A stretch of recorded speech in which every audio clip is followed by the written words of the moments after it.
What is Thai foot reflexology? Thai foot reflexology. Massage. There are key words there. Thai from Thailand. Foot, the foot. Reflexology, we're working the reflex zones, but we're doing it with a massage.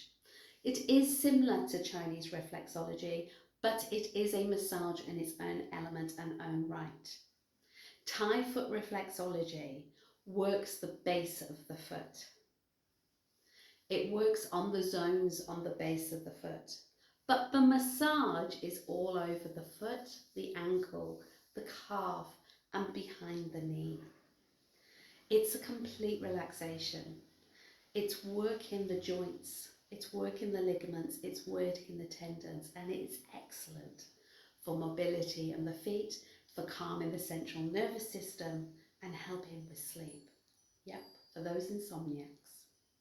So this is Thai foot reflexology.